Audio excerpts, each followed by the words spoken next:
Parfait. Donc, bonjour tout le monde. On va laisser 2 petites secondes aux gens de rentrer dans la salle. Parfait.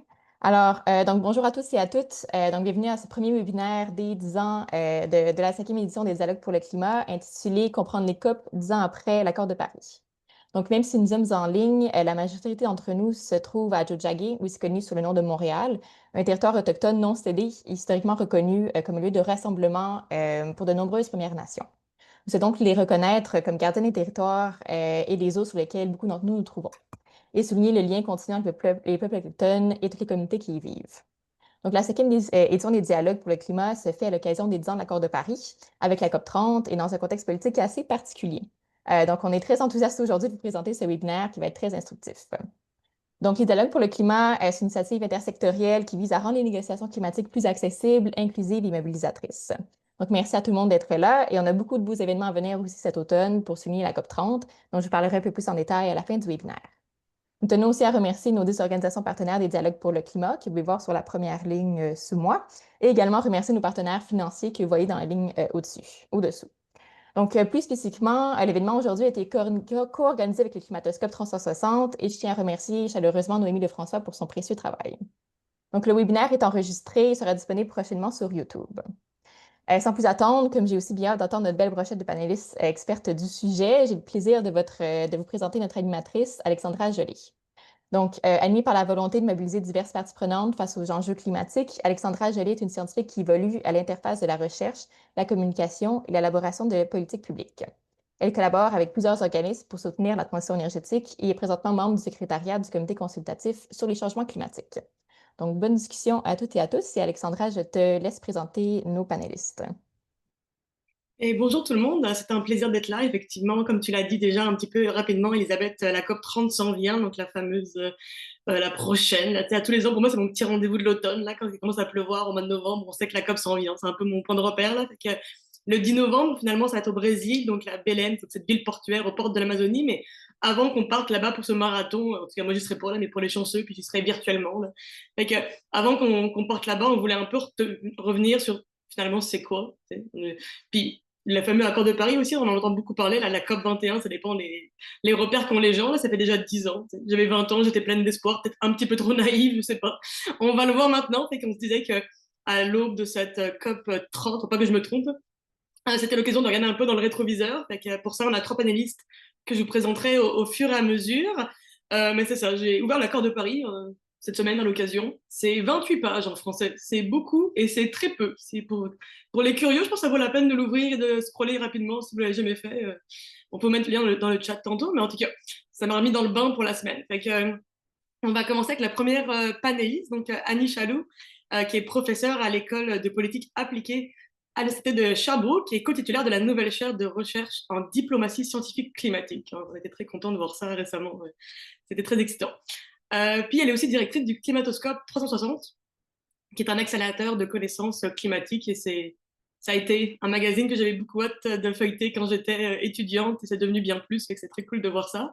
Et bon, en tout cas, si on résume ça brièvement, elle est spécialiste sur les questions de politique climatique au Québec et au Canada, et sur les négociations climatiques internationales. Donc, ça tombe pas mal pour aujourd'hui, il me semble, hein, c'est un très bel addon. Fait qu'elle va commencer par une présentation d'une dizaine de minutes.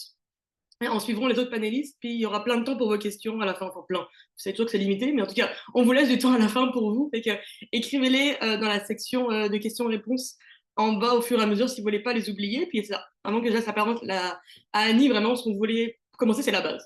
C'est quoi l'accord de Paris? C'est 28 pages finalement. C'est sûr que c'est bien plus compliqué que 28 pages, mais concrètement, en ce moment, c'est 28 pages sur un site web. Et pourquoi c'était central pour les négociations lors de la COP, lors des COP qui ont suivi donc depuis 10 ans. Et que Annie, je te laisse commencer avec ça. Grosse question quand même. Oui, tout à fait. Je vais juste partager mon écran. Donnez-moi quelques instants. Est-ce que vous voyez mon écran? Oui, très Oui? bien. Donc, merci Alexandra, merci Patrick et Hugo de m'accompagner dans cette démarche. Donc, aujourd'hui, moi, je vais être un peu l'historienne de service pour essayer en 10 minutes de vous raconter cette histoire du régime climatique mondial. Donc, ma présentation vise un peu à vous présenter cette route chaoteuse parfois, là, mais qui nous a rendu à l'accord de Paris. En fait, l'accord de Paris, 10 ans après son adoption, c'est vraiment, faut comprendre qu'aujourd'hui, c'est le cœur de la gouvernance mondiale du climat. L'accord de Paris a profondément transformé la manière dont les États et les institutions abordent la lutte contre les changements climatiques, mais aussi même la manière dont la solidarité internationale s'est construite.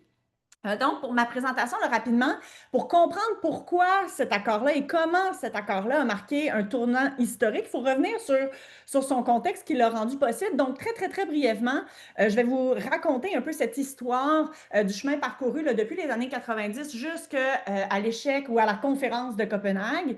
Par la suite, je vais aborder avec vous un peu ce besoin de renouveau qui a émergé là, après ce qu'on qualifie d'échec quand on pense à cette conférence qui avait lieu en 2009.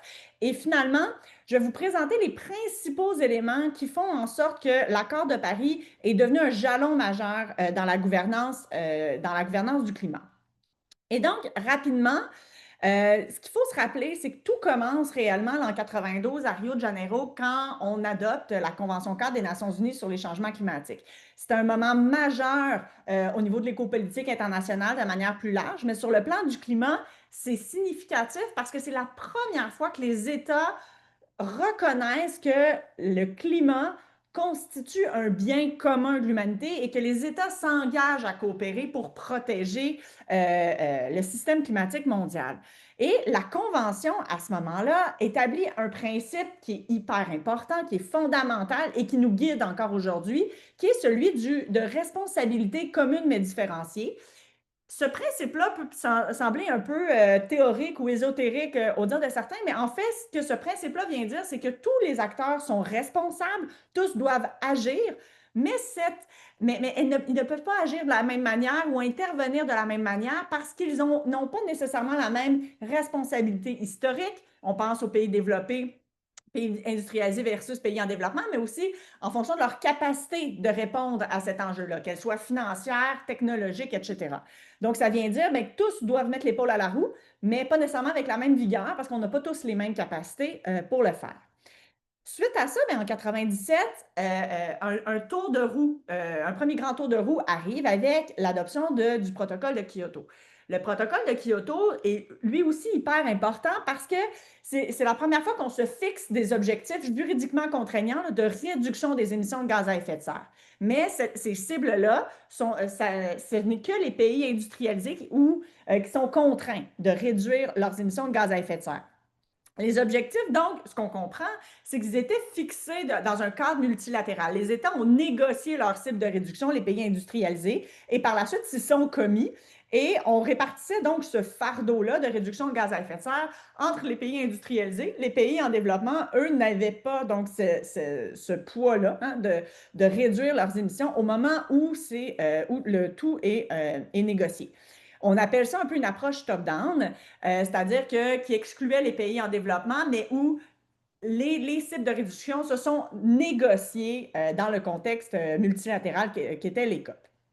Par la suite, le protocole de Kyoto, ce qu'il faut se rappeler, c'est que ça a pris plusieurs années avant qu'il rentre en vigueur. C'est seulement en 2005. Et comme le protocole de Kyoto visait des réductions de gaz à effet de serre pour la période 2008-2012, il fallait donc une nouvelle phase au protocole de Kyoto, une nouvelle phase d'engagement plus ambitieuse où les pays industrialisés devaient faire un pas de plus. Mais dans cette période-là, le monde a beaucoup changé. Certains pays qui étaient des petits émetteurs sont devenus des émetteurs de gaz à effet de serre substantiels. On peut penser à la Chine, par exemple, qui est l'exemple le plus patent, qui est devenu le premier émetteur mondial, par exemple. Et donc, cette manière de faire-là qui avait été impulsée par le protocole de Kyoto, quand on essaie de faire la même chose à Copenhague, mais c'est un échec, un désastre diplomatique pour plusieurs. Il y a vraiment une confiance qui s'érode dans le système de négociation climatique en tant que tel. Il n'y a aucune vision commune qui émerge, puis les clivages qui s'opèrent entre les pays du Sud et les pays du Nord se creusent littéralement. Et donc, cette crise-là qu'amène la conférence de Copenhague vient révéler en fait quelque chose d'important, c'est-à-dire qu'on ne peut plus penser la gouvernance climatique en négociant entre nous des cibles et par la suite de le faire de manière top-down, puis on ne peut plus non plus exclure tous les acteurs parce que de plus en plus d'acteurs ont un impact quand même substantiel dans le régime climatique. Donc, il fallait repenser en profondeur ce modèle-là qui avait été conçu là, à la fin des années 90. Dès lors, on arrive après la COP de Copenhague avec un besoin de renouveau. Si on veut que le régime climatique survive, on doit penser différemment. On dit parfois que l'idiotie, c'est faire la même recette avec les mêmes ingrédients en espérant un résultat différent. Ben donc, dans le régime climatique, on a essayé autre chose et on s'est dit que finalement, il fallait changer de logique si on voulait parvenir à atteindre l'objectif ultime de la Convention cadre des Nations unies sur les changements climatiques. Et donc, 3 grands principes vont guider ce renouveau-là qui est mis en place pendant la période 2010-2015. Donc, premier principe, c'est le principe de l'universalité. On va négocier en gardant à l'esprit que tous les pays doivent participer à l'effort global, car aucun État ne peut résoudre seul ce problème. Donc, il y a vraiment une nécessité d'universalité. Il y a aussi une nécessité de flexibilité, c'est-à-dire que les États les engagements des États doivent s'adapter aussi aux réalités économiques et sociales de chaque État. Et cette flexibilité-là doit aussi s'opérer dans le temps parce qu'on a des pays qui passent d'un certain seuil, par exemple, à des pays quasi industrialisés, quand on parle des pays émergents et autres, par exemple. Il faut reconnaître ces transformations-là. Et aussi, il y a un autre principe qui est celui que j'appelle d'appropriation nationale, c'est-à-dire que l'action climatique doit être impulsée par l'État en lui-même, pas d'une contrainte extérieure ou de pression venant des autres États. Et donc, on parle à ce moment-là d'un changement d'approche. On parle pratiquement d'une notion de plus de contrôle et de négociation à vraiment une volonté de coopérer. Et ça va ouvrir la voie à une nouvelle forme de consensus qui était très différent. Et donc, cette évolution-là, qui est amorcée en 2011 avec Durban, va se consolider à Lima et va rendre possible l'adoption en 2015 de l'accord de Paris. Simplement, ensuite, l'accord de Paris, c'est donc 196 parties qui sont réunies à la COP 21 qui vont adopter ce texte de 28 pages, comme Alexandra le disait tout à l'heure. C'est un moment de bascule important dans la diplomatie internationale parce que pour la première fois, tous les États du monde s'engagent à lutter contre les changements climatiques. Cet accord-là repose sur 3 grands objectifs fondamentaux. Souvent, on n'entend que parler de la cible de 1,5, mais c'est 3 grands objectifs qu'il faut garder en tête. Le premier, celui de réduire les émissions nettement sous les 2 degrés, idéalement 1,5 degrés Celsius. Donc, c'est ce qu'on appelle l'objectif d'atténuation. Deuxième objectif, qui est un objectif d'adaptation. Parce qu'on comprend qu'avec un monde à 1,5, c'est donc pas le monde dans lequel on est en ce moment. Et donc, les États devront s'adapter parce qu'il y aura des impacts au changement climatique, désertification, inondations, etc. Et donc, on doit aussi travailler sur les efforts d'adaptation au changement climatique. Et le troisième volet, qui est celui du financement. Tout ça, c'est bien beau hein, de s'adapter et de réduire nos émissions, mais ça doit venir avec de l'argent. Pourquoi? Parce que les pays qui sont les plus responsables des changements climatiques sont généralement les moins impactés et les pays qui subissent de plein fouet les hausses de température et les impacts des changements climatiques sont ceux qui ont les moins de ressources, les moins de capacités. Donc, tout ça doit venir avec un accompagnement financier important. Donc, l'accord de Paris permet de réunir là, ces 3 composantes qui sont hyper importantes. Ensuite, plus que ça aussi, l'accord de Paris crée une nouvelle architecture. On veut éviter de tomber dans les écueils du passé. Qu'est-ce qu'on fait? Bien, d'une part, comme je vous l'ai dit tout à l'heure, le principe d'universalité fait partie de l'accord de Paris parce que tous les États ont l'obligation de déposer ce qu'on va appeler là, dans l'approche ascendante là, des objectifs. Donc, tous les États doivent contribuer au mieux de leur capacité. Donc, ça devient un aspect qui est quand même important et qui permet de réconcilier la vision qui était plus duale, qui était présentée dans le protocole de Kyoto. Deuxièmement, on a donc une approche qui est ascendante. C'est quoi? C'est que ce n'est pas les États qui vont négocier entre eux leurs objectifs. Les États doivent fournir par eux-mêmes, vont dire, bien voici moi, après analyse de tout ce que je peux faire, le meilleur que je suis capable de fournir à la table de discussion, en adaptation, en atténuation, en financement, voici ce que je suis prêt à faire comme contribution. Donc, ça, c'est le deuxième volet. Donc, c'est plus négocié en haut, mais ça vient vraiment impulsé par les États. Troisièmement, on vient aussi créer ce qu'on appelle une clause cliquet. Et ça, c'est vraiment important parce que ce mécanisme-là vient renforcer l'ambition. Ça oblige les États, à chaque période de 5 ans, de présenter une nouvelle cible, des nouvelles contributions, et elles doivent toujours être plus ambitieuses que la précédente. Donc, ça vient forcer les États à toujours en faire plus. Et d'ailleurs, la COP 30, elle est importante pour ça parce qu'on est dans cette nouvelle phase où les États doivent déposer ce qu'on appelle des CDN ou des NDCs en anglais. Il y a aussi un aspect qui est important, qui est celui de la transparence et du suivi. C'était beaucoup une pression qui était faite par différents États. Mais comment ça s'opérationnalise, notamment par ce qu'on appelle la création du bilan mondial. Le bilan mondial, c'est en 2023 qui a été déposé, mais ça nous permet de voir là où on en est par rapport à nos objectifs. Donc, mondialement parlant, là où on en est au niveau de l'adaptation, de l'atténuation, du financement, etc. Et nous permet donc de travailler avec plus de transparence pour atteindre notre objectif ultime qui est lié à l'accord de Paris. Et finalement, ce qu'on comprend, c'est que l'accord de Paris réussit à créer ce qu'on appelle une architecture hybride. On a des obligations de moyens, mais pas de résultats. On a une obligation de fournir une contrainte, de fournir une contribution, mais, et c'est là où Hugo va sûrement en parler avec grand plaisir tout à l'heure, on n'a pas d'obligation de le respecter. On pourra en débattre tout à l'heure, mais c'est une innovation au moment où on se parle et je crois encore que c'est une innovation malgré la période tumultueuse dans laquelle on se trouve aujourd'hui. Bref, pourquoi l'accord de Paris, c'est un jalon? Bien, parce que ça a instauré un système beaucoup plus coopératif, universel et évolutif. Et il y a beaucoup plus de transparence dans l'accord de Paris que ce qu'il y avait auparavant. Puis ça a aussi ouvert la voie à la participation active d'acteurs non étatiques ou d'acteurs subétatiques. Et ça aussi, c'est des aspects qui sont importants. Donc, je vais m'arrêter ici là, simplement, mais vous dire que l'accord de Paris demeure donc un cadre de référence dans la diplomatie climatique et que le fait que ce soit axé sur les 3 grands objectifs que je vous ai nommés, là, adaptation, atténuation, financement, ça montre aussi qu'il y a vraiment une prise en charge beaucoup plus importante de cet enjeu-là au fil du temps. Mais là, par la suite, Patrick va pouvoir vous parler là, de qu'est-ce qui a progressé, qu'est-ce qui n'a pas progressé dans les dernières années, mais au moins, ça vous donne une idée de pourquoi on est rendu là et de quelle manière on y est arrivé. Bref, je vais laisser la parole, je vais retourner la parole à Alexandra, mais simplement pour vous dire, pour tout le monde, si vous voulez en savoir plus, on vient de faire paraître le Climatoscope 360, donc le 7e numéro du Climatoscope, où on a un dossier spécial sur les bilans de l'accord de Paris 10 ans après. Fait que je vous invite à aller le consulter. Il est gratuit et disponible en ligne. Et je vous ai aussi mis là, dans la diapo là, un code QR qui présente notamment des capsules en ligne, si vous voulez en savoir plus sur vraiment l'histoire ou la genèse du régime climatique mondial et aussi faire un petit résumé de ce que Hugo vous présentera là, sur quoi suivre dans la prochaine COP 30. Donc, je m'arrête ici parce que j'ai dépassé mon temps. Donc, merci Alexandra.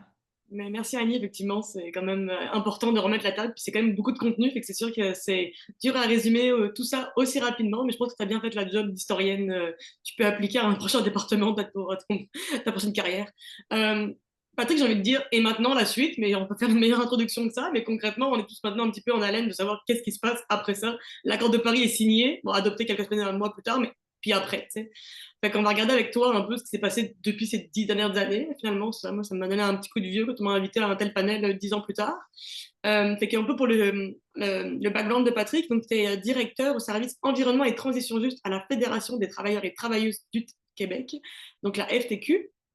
Puis j'aimais comme tu as décrit ta mission, comme quoi tu portes la voix syndicale dans les discussions sur la transition juste et la mise en œuvre de l'accord de Paris. Je suis sûre que tu fais aussi plein d'autres choses. Là, puis ça, depuis 2015, tu as été impliqué auprès des COP et coordonné différentes délégations de la FTQ à ces rencontres internationales. Puis j'aime quand tu me décris ça aussi pareil, il a comme œuvré à rapprocher le mouvement syndical des enjeux climatiques. J'avoue que c'est une perspective qu'on entend rarement, donc c'est le fun de t'avoir avec nous aujourd'hui. Fait que sans plus tarder, je vais te laisser prendre le partage d'écran à Patrick et enchaîner. Donc c'est ça comme, ok, l'accord de Paris, la fameuse clause cliquet qu'on va reparler tantôt aussi avec Hugo, petit spoiler.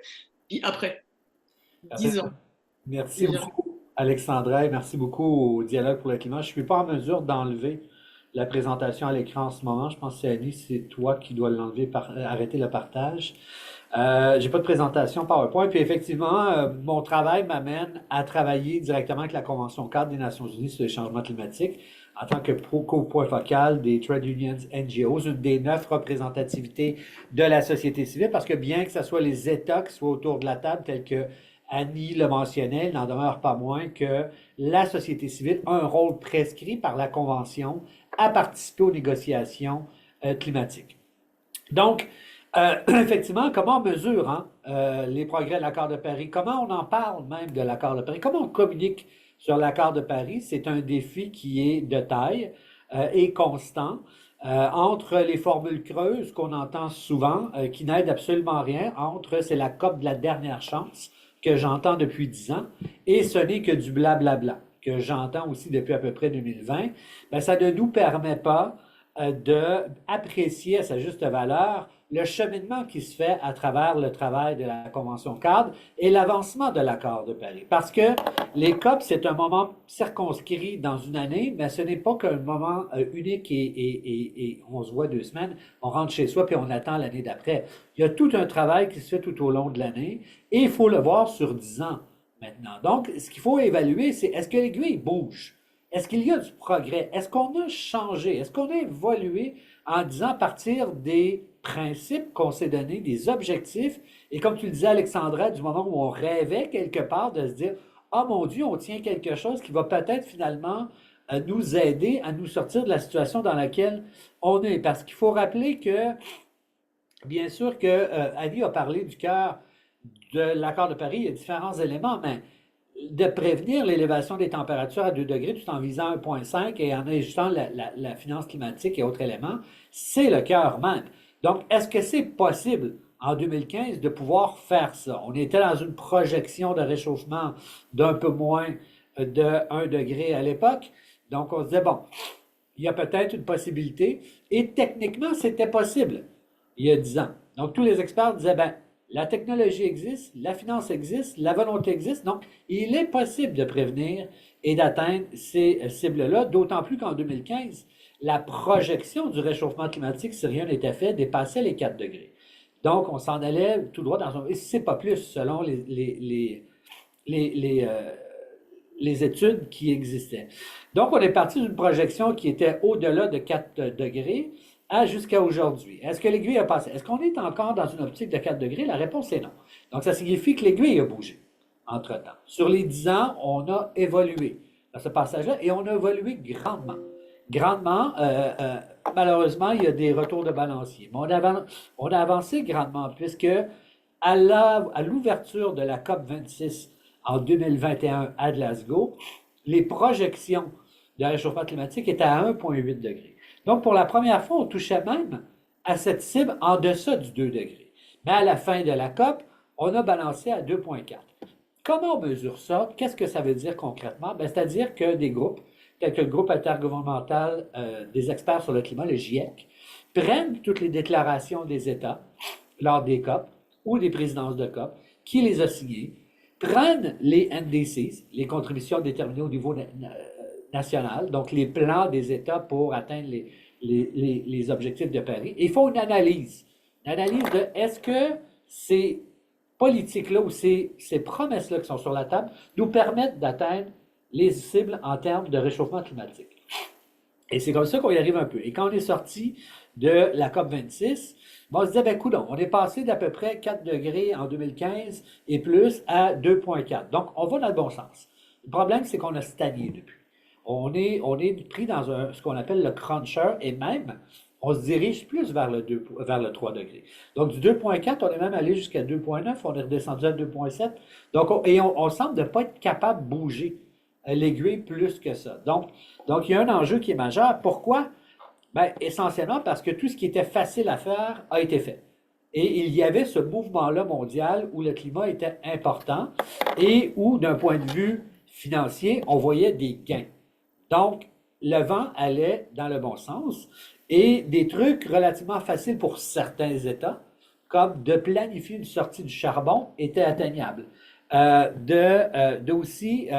tenir compte qu'on n'était pas dans la mise en œuvre de l'accord de Paris. On était encore à se poser les questions des mécanismes de l'accord de Paris, donc il n'y avait pas d'engagement formel à ce niveau-là. Donc, on voyait que c'est possible, mais néanmoins, on a frappé quelque chose de beaucoup plus difficile. Pourquoi? Ben, premièrement, parce que le réchauffement climatique, lui, ne s'est pas mis en pause. Il s'est pas dit, ben, coudonc, le climat s'est pas dit, les États ont négocié quelque chose, je peux leur donner un break et je repasserai dans 10 ans. Non, il s'est poursuivi, le réchauffement climatique. La concentration de CO2, de méthane, a continué à augmenter à des taux records d'année en année et l'effet de serre s'est accentué. Donc, malgré les progrès, ben, c'est comme un chandail que vous êtes en train de coudre et quelqu'un tire le fil par en dessous.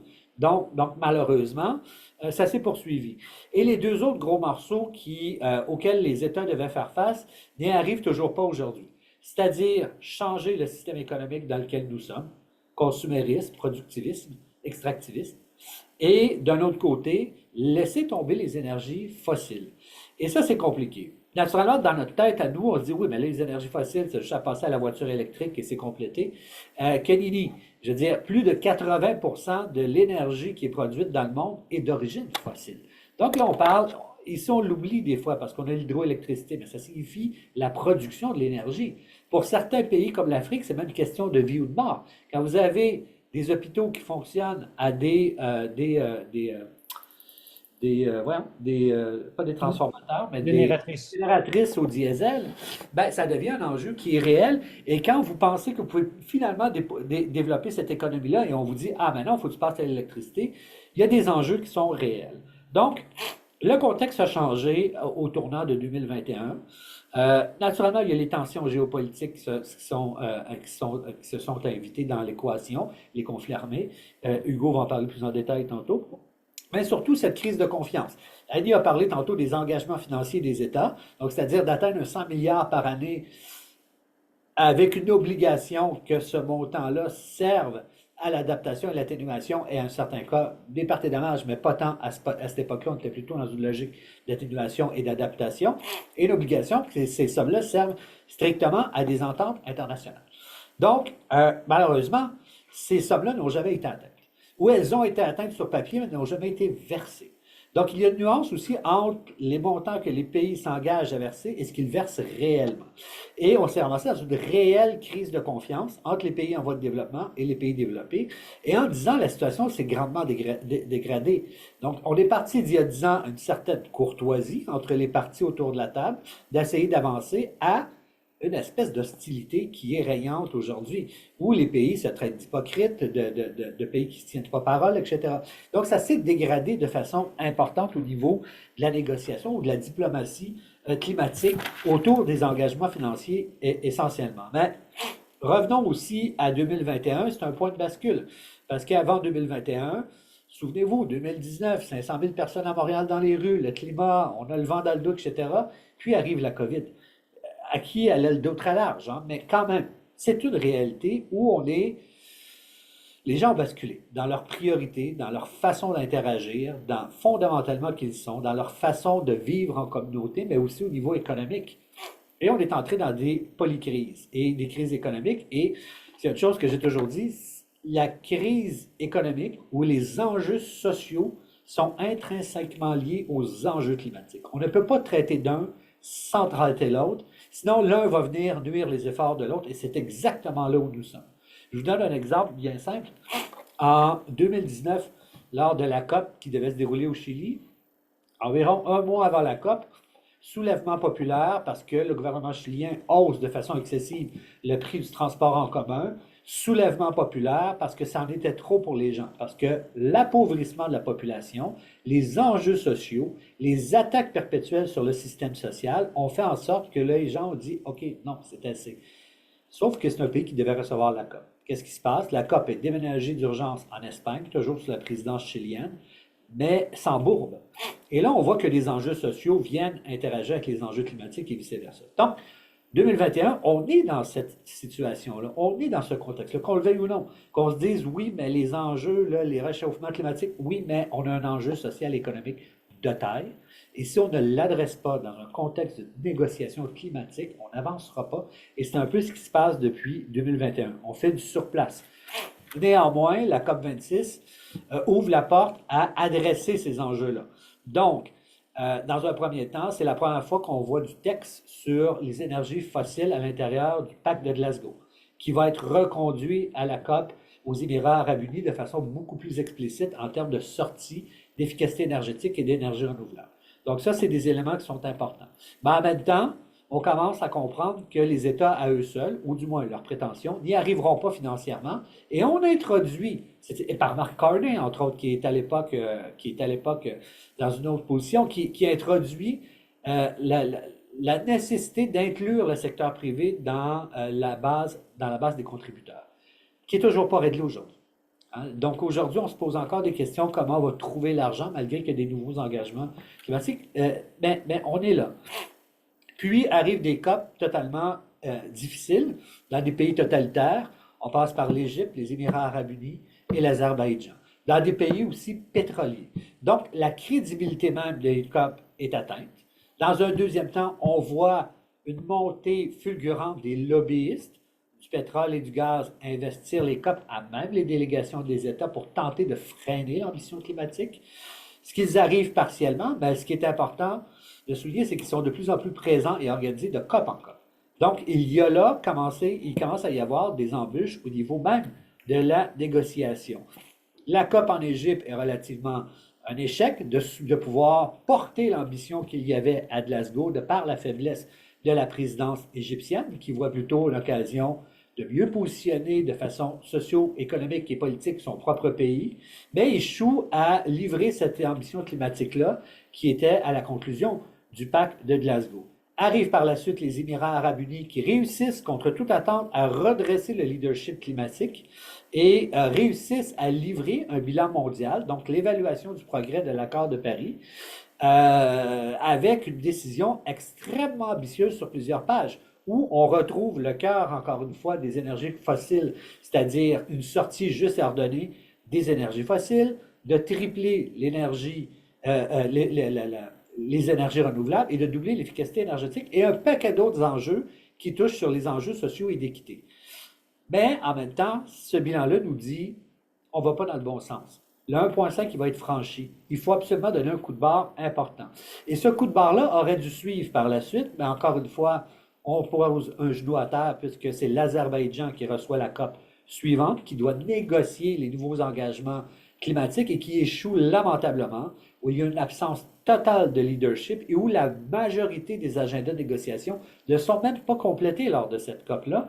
Et on aboutit avec des nouveaux engagements climatiques qui n'approchent même pas un tout petit peu les évaluations qui avaient été faites à Dubaï l'année d'avant. Donc, on parle d'un 300 milliards par année quand les besoins sont évalués à 1,4 trillion.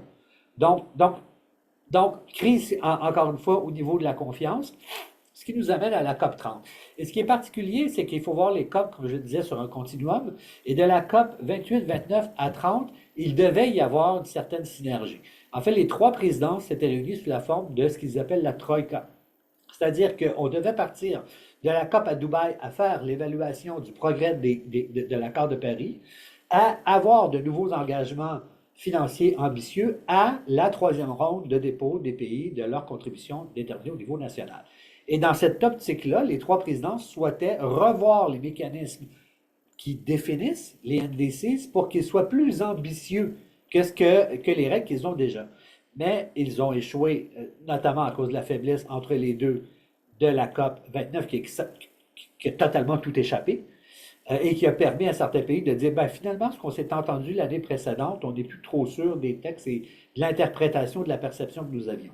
Donc, le Brésil se ramasse avec un problème total où il souhaite rehausser cette ambition-là et laisser aussi un héritage important à la Convention cadre qui, soit dit en passant, est sur une béquille pour deux raisons. Sur le fait que financièrement, elle a perdu le quart de son financement, comme plusieurs agences de l'ONU, et de l'autre, que la multiplication des agendas de négociation font que ce n'est plus efficace. Il y a 140 thèmes de négociation en ce moment, et si le COP voulait tous les couvrir, il faudrait 140 négociateurs par pays, ce qui ne fonctionne pas. Donc, il y a en ce moment une saturation des capacités des États à même négocier ce qu'ils ont convenu. Donc ça, c'est un enjeu qui est tout à fait réel. Donc maintenant, les enjeux à voir pour en rajouter une couche, et Hugo pourra poursuivre, mais naturellement, où en est le multilatéralisme avec tout ça? On sait que les États-Unis ont quitté l'accord de Paris, mais pas la Convention cadre. Milley, qui ne pense pas plus loin que son nez, parce que, bon, en Argentine, a décidé de suivre Trump aussi, mais les autres ont tenu le coup. Mais ça, Hugo pourra en parler. Mais il y a aussi toute cette question-là de commerce. On peut dire, ben oui, c'est beau les tarifs et les enjeux commerciaux, mais ça a un impact réel dans la diplomatie mondiale et un impact réel dans la diplomatie climatique par le fait même et qui prolonge cette crise de confiance dans laquelle nous sommes présentement. Je m'arrête ici, Alexandra. Hugo pourra poursuivre avec les bonnes nouvelles. Et c'est beaucoup de pression sur les épaules d'Hugo. Ça, Patrick, c'est pas cool. Alors, je niaise, mais en tout cas, merci de nous avoir ramené donc, de la COP à l'accord de Paris. On s'est rendu là jusqu'à la veille, 3 semaines, un mois avant la COP 30. Et comme tu disais, on va enchaîner avec Hugo, qui va apparemment la dure tâche de nous redonner espoir. En tout cas, ça crée une petite pression. Mais donc, en introduction avant, moi, j'avoue que j'ai trouvé ça très drôle que. Mince, on le voit pas, c'est un fond vert. Ah, il est là. J'en ai parlé tantôt. Ton livre était sur les tablettes de la librairie aux îles de la Madeleine la veille qu'on m'écrit pour ce panel. Donc, j'ai trouvé ça très drôle comme circonstance. Et oui, j'étais en retard, je ne l'avais pas encore lu. Donc, je me suis lancée dedans. Lettres aux écolos impatients et à ceux qui trouvent qu'ils exagèrent. Je trouve ça très, très un bel addon, mettons. C'est pas une lecture relax de vacances, mais écoute, ça fait la job pareil. J'ai vraiment aimé ça. Puis c'est sûr que là, ta bio, je l'ai devant les yeux, mais j'ai aussi, du coup, je l'ai lu à travers ton livre. Et effectivement, ton passé aussi lié au gouvernement, je ne le connaissais pas. Donc pour le monde qui te connaisse moins, Hugo, qui en tout cas, moi, je te connaissais comme le gars d'Équiterre. À l'époque, apparemment, c'était si petit.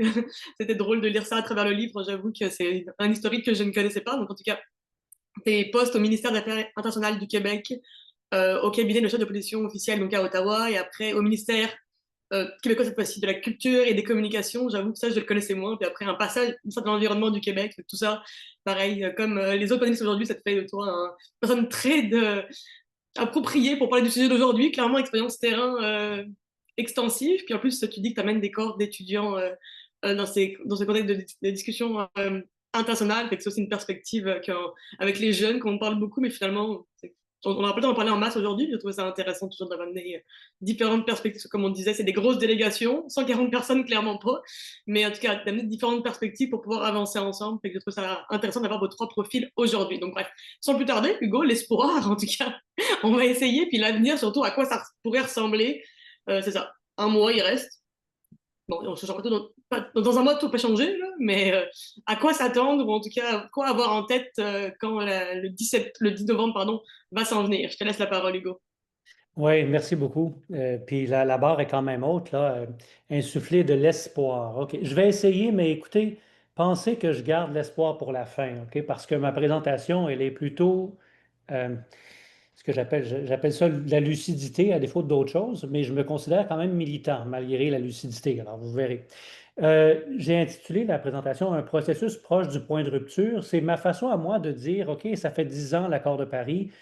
Je voyais une des questions qui était posée, quel bilan on peut en tirer? Je pense que Patrick, tu le fais bien. Tu dis, on a fait des gains avec l'accord de Paris. Mais, Annie, tu as bien placé les pions pour montrer que l'accord de Paris, c'est ce qui nous a fait avancer. Mais ça ne nous a pas fait avancer suffisamment.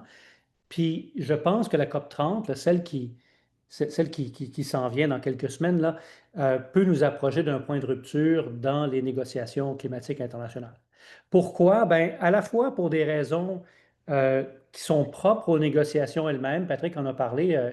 Elles peuvent, en quelque sorte, elles s'écroulent sous le poids de leur propre complexité. Si on est à 140 tables de négociation, vous comprenez que c'est pas particulièrement simple, mais aussi en raison du contexte international, puis je reviendrai tout à l'heure.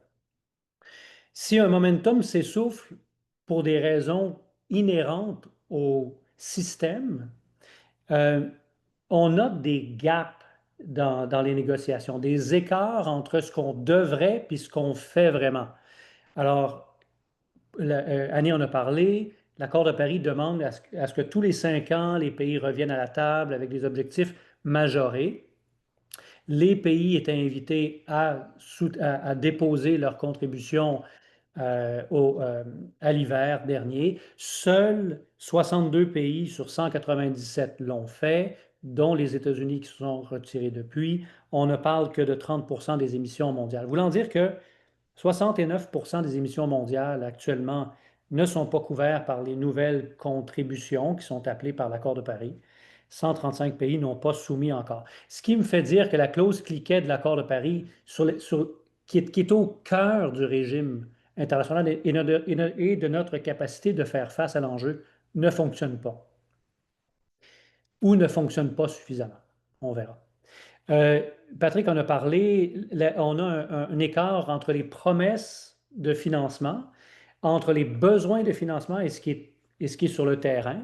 Donc, la mobilisation des ressources vers les pays les plus vulnérables n'est toujours pas à la hauteur. Et ça, c'est un élément corrosif qu'on traîne depuis 20 ans, depuis 30 ans dans les négociations et qui enlève de la... Je voyais encore une question dans le question-réponse, mais qui enlève de la crédibilité au régime pour les pays les plus vulnérables.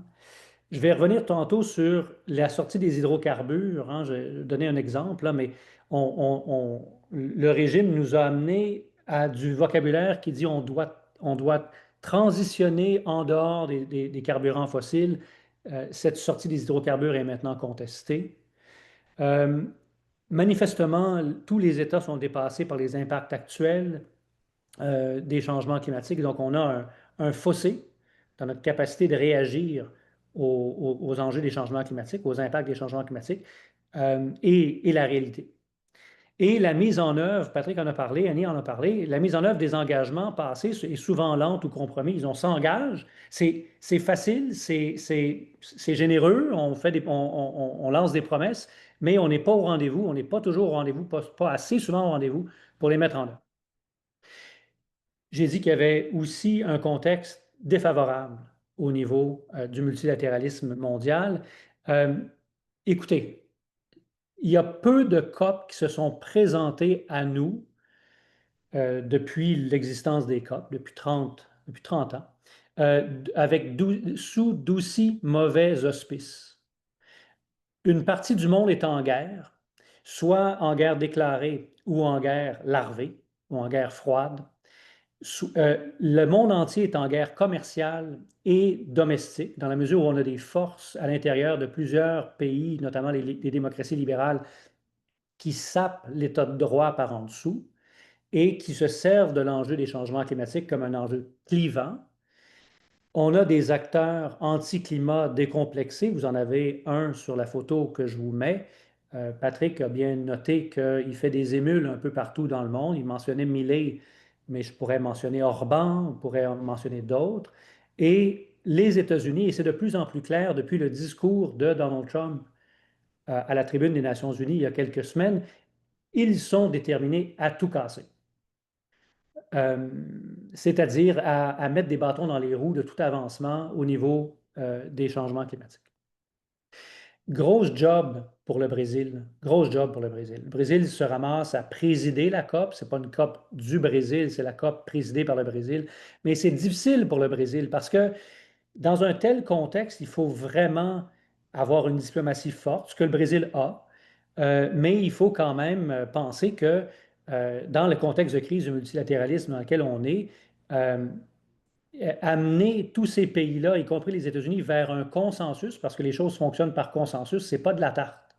Et c'est presque mission impossible. Dans un contexte où le Brésil doit aussi montrer la voie, puis montrer qu'il y a une certaine exemplarité. Mais le Brésil n'est pas un pays exemplaire. En fait, personne ne l'est, à quelques exceptions près. Le Brésil, tout en disant qu'il veut sauver la planète des changements climatiques, aspire à devenir le quatrième pays producteur de pétrole au monde. Il est maintenant le 8e et veut passer au 4e rang.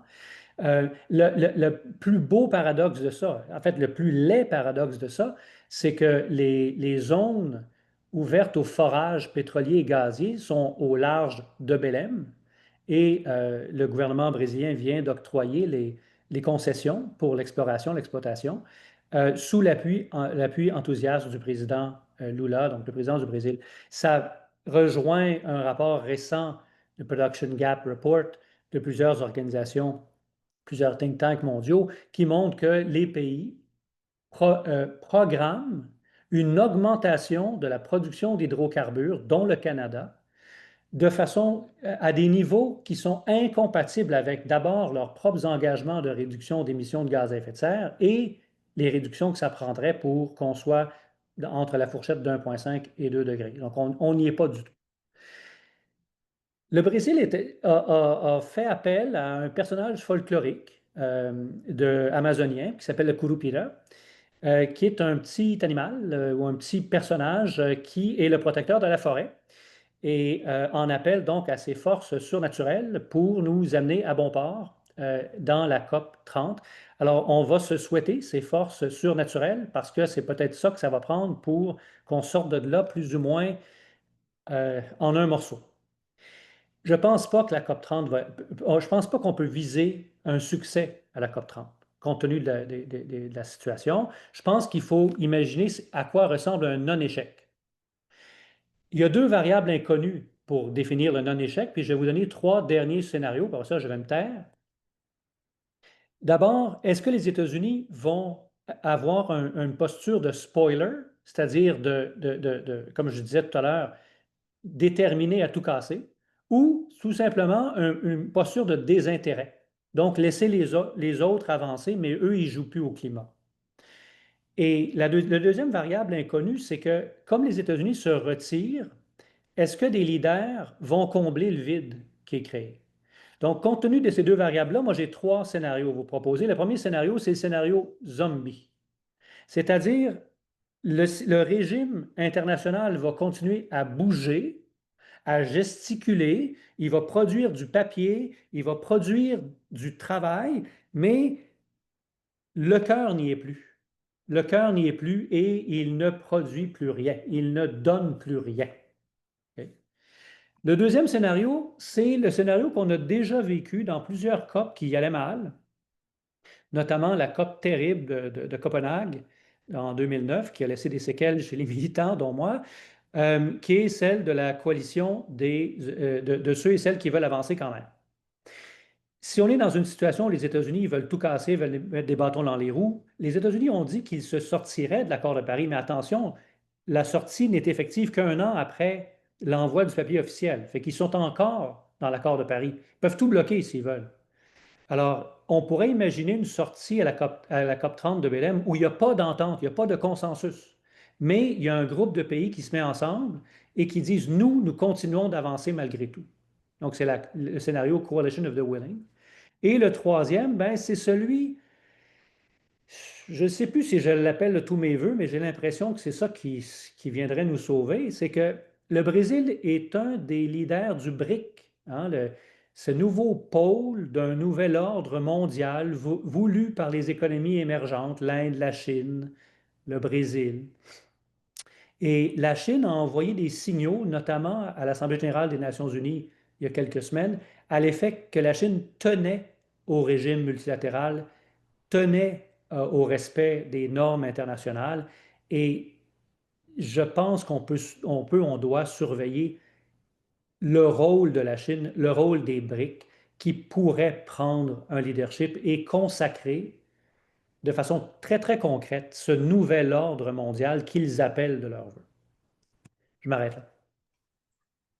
Merci Hugo donc, pour ce tour un peu du contexte géopolitique. Donc à la veille, comme on disait, il reste un mois. Là, sûr que Trump peut faire des surprises et d'autres encore. Là, tout n'est pas encore ficelé, mais effectivement, il y a quand même des années comme la montée pathétique qui s'accumulent, qu'à un moment donné, on ne va pas non plus tout changer du jour au lendemain. Puis comme Patrick avait mentionné rapidement, puis tu as un petit peu étendu là-dessus, Hugo, aussi la force de l'influence du PIO. Donc là, bon ou mauvais, ou un peu des deux, à voir comment ça tourne dans les prochaines semaines. C'est sûr que c'est des éléments qu'on connaît, mais qui peuvent encore se jouer de différentes façons. Puis, de toute façon, jusqu'à la fin de la COP, même pendant 2 semaines, il peut y avoir des surprises, bonnes et mauvaises, comme on disait, c'est quand même beaucoup de montagnes russes. Des fois aussi, on fait des victoires d'un côté, des pertes de l'autre. En tout cas, à suivre au cours des prochaines semaines. Mais je pense que vous trois, vous avez bien mis la table pour nous outiller, pour être prêts à entendre les nouvelles qui vont s'en venir et qui vont s'accumuler avec un regard un peu plus historique et de voir comment ça évolue aussi. Là. Une COP ne changera pas tout, c'est aussi l'accumulation, puis voir qu'il y a des tendances qui se dessinent et comment les inverser. Une dernière question pour vous trois, on va faire un tour très très rapide, je vois le temps qui file. Les pistes d'action, comment demain on peut changer les choses à notre échelle, à nous aussi. On n'ira pas tous à la COP et on n'ira pas tous lutter contre Trump et ses acolytes. Mais si vous vouliez rapidement, en quelques mots, un tour de table des 3 panélistes qu'on avait aujourd'hui pour les pistes d'action. Donc, au-delà des limites et du contexte difficile, quels leviers concrets on pourrait avoir pour dépasser ces blocages et surtout aussi peut-être raviver l'ambition collective et la motivation de certains, l'espoir. Je vous laisse vous adapter à la question selon vos envies, vos inspirations. Annie, t'as l'air prête. Ben, prête. C'est toujours une question pleine, bref, qui est assez complexe. Puis, je pense que la chose que je dirais, tu sais, puis c'est que c'est un travail qui est sans fin. C'est-à-dire qu'on doit toujours continuer de marteler dès que, par exemple, certains de nos gouvernements ressentent l'essoufflement parce qu'il y a un désabusement, un découragement de la population, ben c'est là où, tout de suite, c'est la première chose qui est mise de côté, la première chose qui est tassée. Si, comme, à la fois comme citoyen, comme individu, dans le cadre de nos pratiques professionnelles, etc., on pousse pour plus d'ambition, on demande à notre gouvernement d'y aller de plus d'ambition, il ira avec plus d'ambition.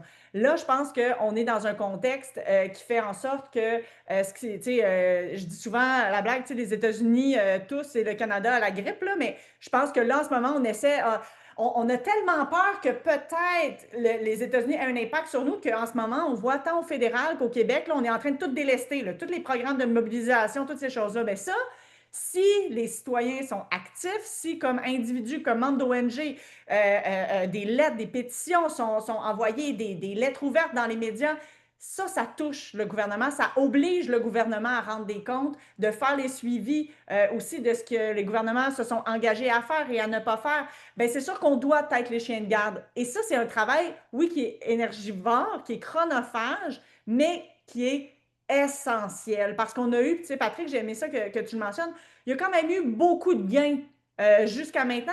Si on regarde au Québec, il y a quand même beaucoup de programmes qui ont été mis en place. Et là, on voit dans la dernière année, là, on commence à vouloir démanteler ou déshabiller Paul pour habiller Pierre pour les référents religieux ici. Mais, et c'est ça qu'il faut se prémunir. Fait que moi, ce serait vraiment l'élément que je dirais, il faut juste pas lâcher, on ne peut pas se le permettre.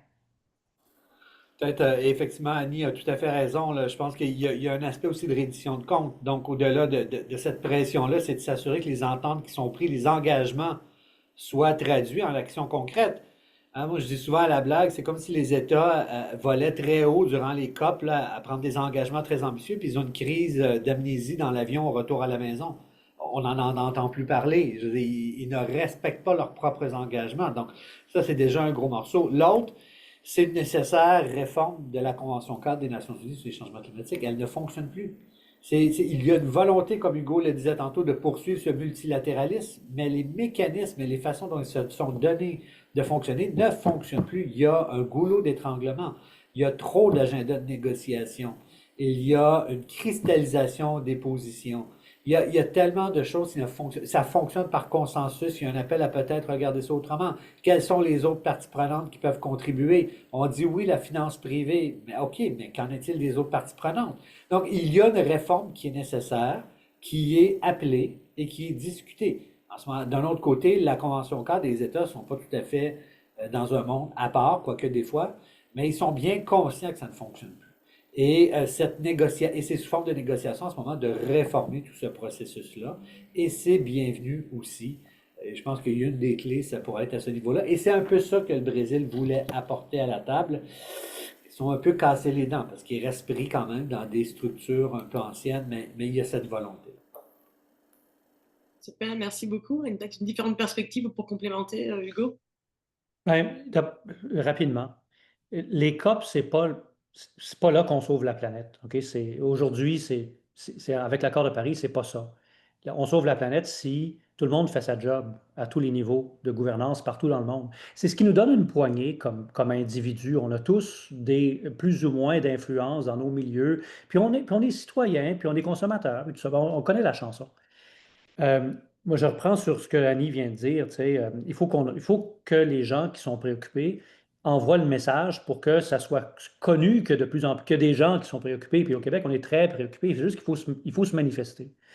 Euh, il y a des élections municipales qui s'en viennent. Puis selon les enquêtes qu'on a, les taux de participation devraient être anémiques. Anémiques. Et c'est particulièrement incompréhensible, surtout pour des gens préoccupés, surtout pour des militants, des militantes, ou même, c'est ça, tout simplement préoccupés. Allez, allons voter. Au moins, on passera un message. Donc, si je rassemble les trois réponses, c'est un thème qui est, c'est finalement mobiliser peut-être un peu plus localement, puis pas juste attendre que le Canada, à la COP une fois par année, fasse de quoi, puis qu'entre eux, chefs d'État et délégations qui se rassemblent, le laisser le pouvoir entre leurs mains une fois par année, là, finalement. Et même si les beaux engagements sont pris, comme ils ne sont pas respectés après à l'interne, puis le Canada on a été donné comme exemple, mais clairement, ça ne va pas être le seul. C'est peut-être aussi qu'à l'année longue, il faut leur rappeler à l'interne. Je dis pas qu'on le fait pas déjà, peut-être le faire plus, le faire différemment, par différentes personnes, par différentes voies, par différents processus. C'est peut-être ça le message, si je rassemble vos trois réponses. Les questions dans le Q&A qui ont été répondues déjà directement par écrit, là, c'est que si vous voulez les naviguer. Sinon, je vais les poser, puis si quelqu'un veut y répondre assez en rafale là, pour les quelques minutes qui nous restent. Il y a une question par rapport au CH4, le méthane. Donc, on parle beaucoup du CO2, puis effectivement, on pense en équivalent CO2, mais il y a d'autres aussi, des gaz fluorés, etc. En tout cas, il y a un beau mélange de gaz à effet de serre et de plein de choses nocives. Euh, Qu'est-ce que quelqu'un veut faire un mot sur la situation, les mesures spécifiques qui sont en vigueur ou prévues, en tout cas un mot plus loin que le CO2, puis si quelqu'un veut s'attaquer à ça. Peut-être très rapidement, puis vous me reprendrez, Annie et Patrick, mais on est en attente au niveau fédéral de la mise à jour du règlement sur les émissions de méthane, qui est un règlement qui devrait forcer l'industrie pétro-gazière à vraiment réduire ses émissions de méthane. Bon, ça a été mentionné dans la question, mais le CH4 est beaucoup plus puissant comme gaz à effet de serre que le CO2. Mais on attend toujours. Puis c'est comme, en fait, puis ça, tout ce que ça fait finalement, c'est de confirmer le fait que le gouvernement fédéral a mis ses réglementations et son action climatique sur pause. Alors, on attend encore ce règlement-là. Peut-être que ce que je pourrais juste ajouter par rapport aux autres gaz, c'est ce qui est quand même intéressant, puis il faut garder en tête, je n'ai pas des données précises, je ne pourrais pas vous dire exactement ce qui est mis en place, mais ce qu'on commence à observer à l'échelle internationale, c'est qu'on fait des accords parallèles ou on fait des accords sectoriels, comme sur le méthane, par exemple, le Global Goal qu'on a fait sur les réductions de méthane. Et ça peut devenir des stratégies qui peuvent justement avoir un impact sectoriel beaucoup plus substantiel parce qu'on permet d'infléchir certaines courbes de certains gaz ou on a certains types de technologies qui font qu'on peut réduire rapidement en faisant des modifications. Hein. Souvent, on entend cette logique que, par exemple, le protocole de Montréal a permis de réduire davantage les émissions de gaz à effet de serre que beaucoup d'autres engagements climatiques que les États ont pris. Donc, ça peut être une façon de voir différente que de rentrer tout dans le régime onusien CCNUCC traditionnel, mais d'utiliser les autres voies qui nous permettent de réduire nos émissions. Ça montre aussi la diversité des actions puis des acteurs qui peuvent être mobilisés, là, parce que finalement, comme aussi je le disais tantôt, Patrick, je pense que les choses faciles ont été faites, entre guillemets, les choses qui ont même des retombées pas pires sans faire trop d'efforts. Hein. Maintenant, il faut penser à l'au-delà puis mobiliser plus loin que les acteurs classiques parce qu'on voit aussi les limites de ça. Une autre question qu'on avait peut-être rapidement, parce que là, le temps est écoulé, mais on a commencé en retard. En tout cas, si quelqu'un veut partir, on ne vous attendra pas, mais peut-être rapidement, quelqu'un se demandait le rôle du Canada dans un nouvel ordre mondial, à quoi ça pourrait ressembler. Si quelqu'un veut se mouiller. Je vois Hugo qui en perd sa mâchoire.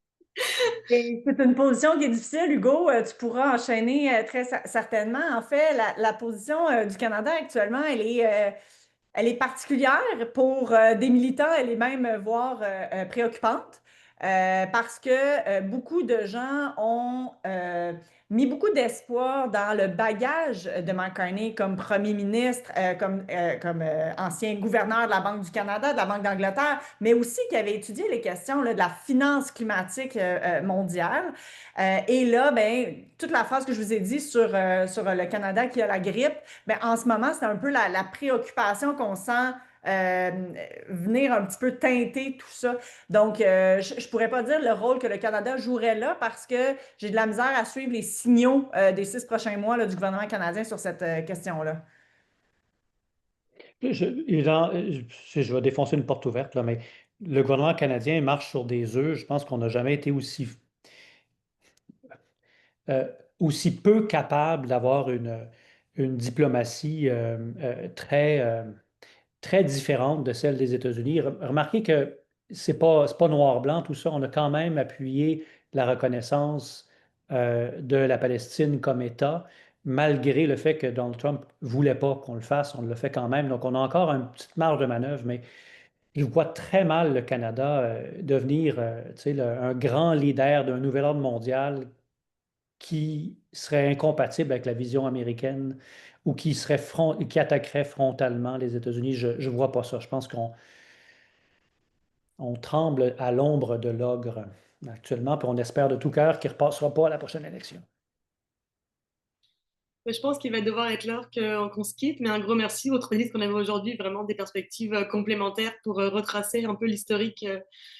Moi, le sacré coup de vieux de l'accord de Paris de 10 ans déjà, puis ça, il nous reste un mois pour s'outiller un petit peu pour mieux comprendre l'actualité. Fait que je sais qu'il y a beaucoup d'autres webinaires qui sont avec les dialogues du climat. Puis après, pendant la COP, si vous voulez suivre avec au-delà des nouvelles, que des fois c'est comme juste quelques lignes, hein, fait que ça peut être des bons outils pour vous pour suivre avec aussi du monde qui normalement est aussi motivé. C'est le fun d'en parler entre le monde qui y croit encore, surtout qu'avec pas de réserve comme on l'a montré là. Puis faut être honnête sur les limites aussi, mais c'est le fun d'avoir du monde rassemblé aujourd'hui pour en parler, comme du monde qui croit un minimum, je suppose. Si vous êtes là, je sais pas, vous pouvez m'écrire pour me contredire, ça me fera plaisir d'en jaser.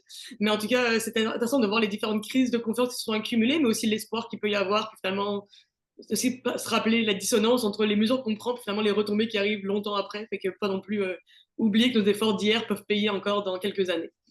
Je vous laisse là-dessus. Un gros merci à tous. Puis Médialogue pour le climat, c'est toujours un plaisir d'avoir de tels événements. Un gros merci à tous pour l'écoute, puis à la prochaine. Oui, merci. Donc, merci Alexandra et merci à nos autres panélistes. Et comme tu dis, Alexandra, donc effectivement, on a comme beaucoup d'événements qui s'en viennent également pour comme soutenir le rôle de la société civile dans le Sénécop et donc notre prochain événement qui va être en personne. Et donc, je vous invite grandement à venir au grand rendez-vous politique, les dialogues pour le climat qui s'intitule Comment maintenir l'ambition politique pour le climat. Je vous mets dans le chat le lien pour que vous puissiez aller vous inscrire. Donc, on va avoir 4 élus de différents paliers gouvernementaux. Comment, Hugo? Donc, on va avoir 4 élus de différents paliers gouvernementaux. Donc, ça va être un moment important pour que la société civile puisse aller poser des questions et comme venir montrer à nos élus que donc les négociations climatiques et le climat est encore important. Donc, voilà.